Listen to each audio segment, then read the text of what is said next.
আত্মীয়ের বাসা থেকে শিশুসহ একই পরিবারের ৩ জনের মরদেহ উদ্ধার করেছে পুলিশ। রোববার দিবাগত রাতে মাদারীপুর শহরের আমিরাবাদ এলাকা থেকে তাদের মরদেহ উদ্ধার করা হয়। নিহতরা হলেন মাদারীপুর সদর উপজেলার কলাগাছিয়া এলাকার চিন্ময় দাস, তার স্ত্রী ঈশা দাস ও ৮ মাসের শিশু। আমরা আসলাম যে একটা ঘরের ভিতর ৩ জন লোক মারা গেছে, গলায় দড়িটা বাচ্চা সহকার। এটা শুনে আমরা সব বিসি কেতন আসলাম যে তা যাই দেখি ঘটনাটা কি। দেখলাম মহিলা যা বলতেছে তা কথাবার্তায় মহিলারই দোষ মনে হচ্ছে, কেন সম্পর্কের ওনার আত্মীয়, বুঝছেন, উনি তাই বলতেছে। তাহলে এতগুলো মানুষ মারা গেল, উনি কি কিছুই জানতে পারেনি পাশে থেকে?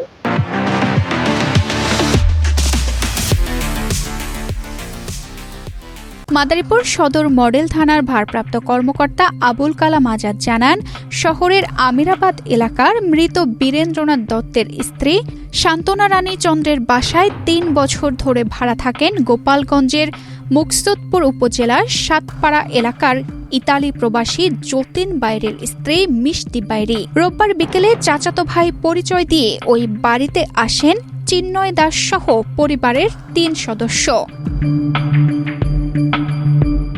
র্যাব ৮-এর কোম্পানি কমান্ডার বলেন, এটি একটি মর্মান্তিক ঘটনা। মৃত্যু নাকি আত্মহত্যা এখনও নিশ্চিত হওয়া যাচ্ছে না। জিজ্ঞাসাবাদ ও আলামত জব্দ করা হচ্ছে, তবে বিষয়টি সন্দেহের সৃষ্টি করেছে। তো আপনারা দেখছেন, এটা খুবই মর্মান্তিক একটা ঘটনা। তবে কিছুটা টুইস্ট আছে, তারপরে যে নিশ্চয়ই আত্মহত্যা বা হত্যা এরকম পুরোটাই এখন পর্যন্ত ক্লিয়ার বোঝা যাচ্ছে না, তবে আমরা তদন্ত চালিয়ে যাচ্ছি। তিনি আরও বলেন, পাশের রুমে একা ছিলেন মিষ্টি। তার কল পেয়ে ঘটনাস্থলে যায় পুলিশ। এটি সত্য নাকি আত্মহত্যার ঘটনা খতিয়ে দেখা হচ্ছে, তবে প্রাথমিকভাবে সন্দেহের তালিকায় রাখা হয়েছে মিষ্টিকেও। তদন্তের পর বিস্তারিত জানা যাবে। এখানে যেখানে আছেন চৌধুরী মিষ্টি বার, উনি ৩.৫ বছর যাবত এখানে থাকতেন। আর উনার হাজবেন্ড সম্পর্কে একটা ধোঁয়াশা আছে, এবং কালকে উনি কখন আসছেন, চিন্ময় যিনি মারা গেছেন তার ফ্যামিলি সহকারে, তো এরা কখন আসছেন, কি করছেন, এই সম্পর্কে উনার যে ধারণাগুলো, যে কথাগুলো বলতেছেন, একটু টুইস্টেড মনে হচ্ছে বা একটু সন্দেহের উদ্রেক করতেছে বলে আমার মনে হয়। তবে বিস্তারিত তদন্ত করলে সমস্ত ঘটনা বেরিয়ে আসবে বলে আমি মনে করি, এবং আমি সেটা চেষ্টা চালিয়ে যাচ্ছি।